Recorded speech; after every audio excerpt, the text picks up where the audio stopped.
Hi guys, and welcome back to another sketchbook doodle video. So this week's decided by you guys via a poll that I did earlier last week. You guys wanted me to use pen and watercolors for a little kind of doodle session. So just a disclaimer, I didn't do like a full spread. I just did one side of a page just because I guess I needed to get back into the groove of just sketching. I think it's been kind of a while since I've done this kind of sketching, so I'll be showing the materials that I'm going to be using for today. So today we're going to be drawing my OC Masaki, which you guys can see on the screen here. I'm just using my previous sketchbook kind of as a reference because I have drawn his outfits before and I would like to keep everything consistent. And here's some examples of the style that I'm using, except for the line art's going to be done with a different pen.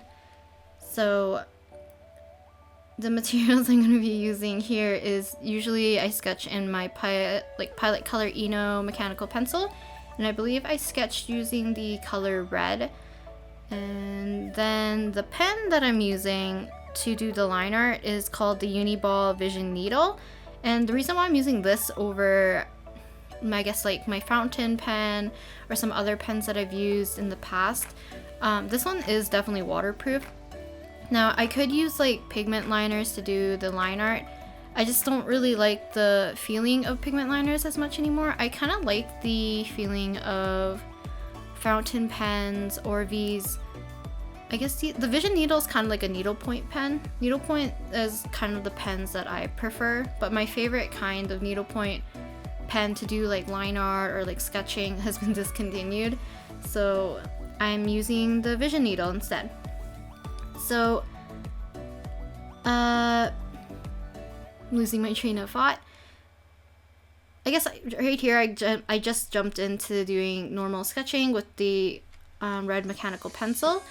This is kind of more ideal because when you lay down water, sometimes it kind of hides the lines because water tends to dissolve the pigment of this pencil, which I like because I don't have to do like erasing. I can just make as many lines as I want.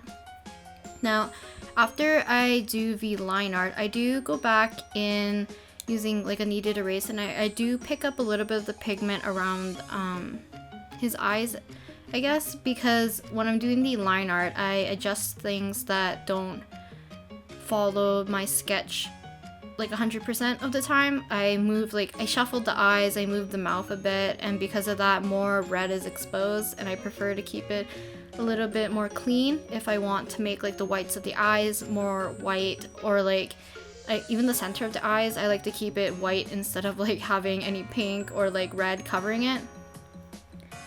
So here I'm sketching Masaki, and I think you guys are pretty familiar who Masaki is. Masaki is my OC. He's currently pretty much my only human OC. I have one little cat character, I'll put him on the screen, named Hansuke, and yeah, he's kind of like my mascot. And Masaki is a 21-year-old florist, and he's studying botany and floriculture. One day I would like to illustrate like some kind of a mini comic or something for him, but at this point he's just kind of a character I sketch, and I haven't formally introduced him on any of my social medias as like anything with a bio or like his age and stuff. It's just kind of like somebody I doodle from time to time. So yeah, the reason for half the page I already mentioned, I wasn't feeling up to doing a full page because I'm not as familiar with the medium. I've only done, I think, using this kind of style, so this pen, the Vision Needlepoint, and the watercolors together, only I think twice. I usually use ballpoint pen and watercolors. It's just a little bit, it takes a one step. If I'm using ballpoint pen, I usually don't use pencil at all. I just go straight in with ballpoint pen and use that to sketch, while making that sketch also my line art, or like the base of putting in color and stuff. So one thing I think you'll see a little bit later is that I'm going to be adding like a little scribble in the corner, and that little scribble is gonna help me know if the ink is gonna be dried. I don't know if this is like a common occurrence. This paper is it's like a high quality paper, or at least it feels high quality. It's quite thick and it's very smooth, very ideal for like kind of some mixed media. So you can lay down like pencil crayons, you can do watercolor, it takes watercolor, you can do gouache, you can do pens, obviously pencils. Alcohol markers bleed through, but they don't bleed through as much compared to like copy paper, obviously because of how thick it is. But sometimes this paper doesn't accept any watery mediums as nicely. It might be because like the natural oils from my hands is touching the paper, leaving a lot of like residue. Oh. Okay, so I don't know where exactly I left off. I had to go do something really quickly and come back to do the rest of this voice recording. So I believe I was talking about the little scribble in the corner. So it just helps me indicate whether or not the ink has dried around the same time as the rest of the line art. So if that's dry, most likely the rest of the ink is dry. Another test is taking a kneaded eraser and just slightly going over it to see if it removes any excess ink, or if it smudges anything. Then obviously putting down water is not going to be a good idea. So I guess I did put that down in the video.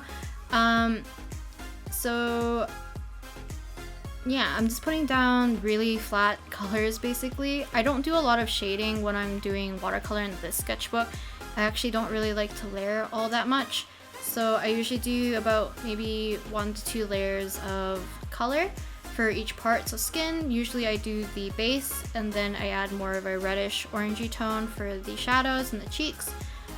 And then I think hair I do in 2 steps as well. So base color, leaving white as for the highlights, and going back in with a more intense shadow color and putting that on top near where the highlights meet, near like the crown of the head, just giving a little bit more dimension. And the one thing I love about using watercolor in the sketchbook, especially, not even just the sketchbook, like if you use it in a more sketchier style and leaving the whites, I really love doing clothing folds like that. I did a bunch of clothing fold like studies where I would use flat color and just the white of the page, and you basically block in shapes to make the clothing look like it has clothing folds, and I think it's a good exercise. So I did that for the first 2 Masaki doodles. Oh, and then here's the little like needle felted Masaki that I was working on prior to wanting to do this little sketch page. Now, I think that's the reason why I wanted to draw Masaki. So I'll insert another photo of his full finished body because I did finish the rest of him. So his outfit is very similar to what he's wearing in the full body Masaki that I have on the right side. The only difference is that I didn't do the pockets of his apron, nor did I do these strings that kind of hang off from the back of him. Yeah. So far, I'm really liking the light that bounces off on his sweater, as well as the lights on, like the light and shadows and stuff on his shoes. Very simple, but I actually really like them. So this little Masaki on the left side, where he's wearing his more winter fall attire, he's packing up to go home after work, and I kind of forgot to leave whites around his coat. I kind of got flustered because I mixed the wrong color. You can see me trying to correct it. It's supposed to be more of a dark green, closer to like, there's more blue than yellow in the dark green, and it's supposed to be a little bit more muted. It's fairly close to how I have it, but I had to correct it, and because of that I was scrubbing out the page and I didn't leave any of the whites there, and I guess I tried to make up for that by putting in shadows on top rather than just doing one pass of color, which is okay. On the bottom I just have a little Masaki, kind of little like humming, skipping, kind of moving along very cutely. Yeah, so this video is a little bit underwhelming, I guess. I know you guys probably enjoy when I do a full page spread, but I hope the that this kind of just brings back this series a little bit. I feel like I haven't done this in a while. It's been, I think, a month that I haven't filmed a sketchbook doodle video, and I really do love doing these sketchbook doodle videos. I'm actually past halfway of the sketchbook, so expect a few more before a tour, I guess. I'm getting quicker at filling these sketchbooks with random stuff, but I do hope you guys enjoy watching this little speed sketch session of me drawing Masaki. So I'll talk to you guys next week, and thank you very much for watching. Bye!